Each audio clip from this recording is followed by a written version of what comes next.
সকালে ননদ বেগুন পোড়া খেতে চাইছে, তাই বেগুন পোড়াবো। চুলোয় বেগুনটা পোড়াবো। এবার প্রথমে তেল, বেগুনির গায়ে তেল মাখাবো।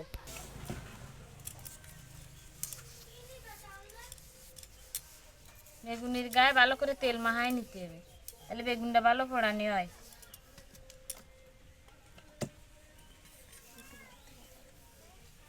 এই যে আমি সুন্দর করে বেগুনির গায়ে তেলটা মাখাই নিছি। এবারে বেগুনটা সিকির ঘরে দিয়ে চুলোটা ধরাই দেবো। এবারে চুলোটা ধরাই নেবো।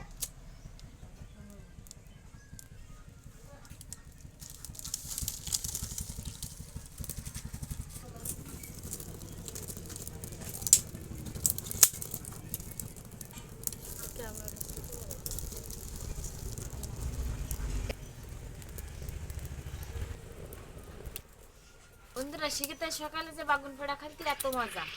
আমার ননদ আইছে খুলনাতে, তাই কয়েছে বেগুন পোড়া খাবে, তাই বেগুন পোড়াচ্ছি। মাটির চুলোয় বেগুন পোড়া খাতি সেই স্বাদ।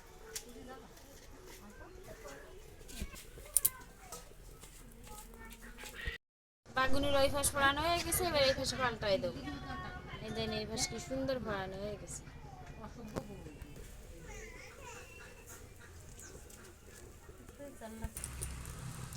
এই যেমন বেগুনটা পোড়ানো হয়ে গেছে, এবারে উঠে নেবো।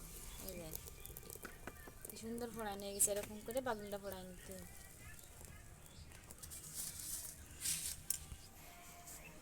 বেগুন পোড়া মাখানোর জন্য শুকনো চাল ভাজতে হবে, তাই শুকনো চাল ভাজার জন্য সরষের তেল দিয়ে দেবো।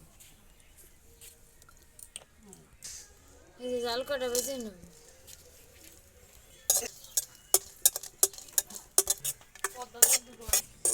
এই যেমন জাল কটা ভাজা হয়ে গেছে, এবারে না বেগুনের খোসাটা ফেলাই দেবো। এবার আস্তে আস্তে বেগুনের খোসাটা ফেলাই দিতে দিয়েছি। এবার আস্তে আস্তে বেগুনের খোসাগুলো সব ফেলাই দিতে হবে। পুড়িয়ে গেছে, ভিতরে ভিড়ে রাখতে গেছে।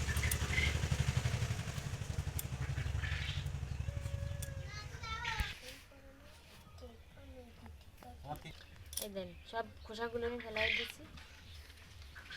কোন জায়গায় কোনো খোসা নেই, শুধু ভিতরের অংশ টুকরাইছে। বেগুন পোড়াটা মাখাই নেবো। আমি খুব সাধারণভাবে বেগুন পোড়াটা মাখাবো, শুধু শুকনো জাল ভাজা আর লবণ আর সর্ষের তেল দিয়ে, পেঁয়াজ রসুন কিছু দেবো না। এভাবে একদিন মাখায় আপনারা খেয়ে দেখবেন, দেখুন খুব ভালো লাগে। প্রথমে লবণটা দিয়ে দেবো। এই যে আমি সাইডে জাল নিছি, এবার ঝালের সাথে লবণটার সাথে ভালো করে মাখাই নেব।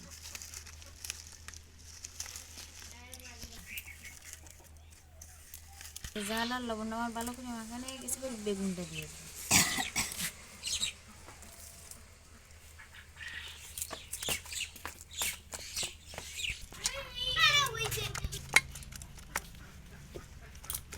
আমি বেগুনটা প্রথমে ভালো করে মাখাই নিয়েছি, এবার সরষের তেল দিয়ে দেবো।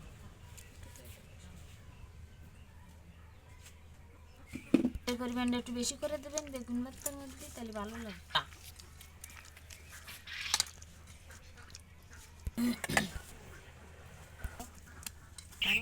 এই যে আমার বেগুন পোড়াটা মাখানো হয়ে গেছে, দেন কি সুন্দর দেখাচ্ছে বেগুন পোড়া, পেঁয়াজ রসুন ছাড়া বেগুন পোড়া।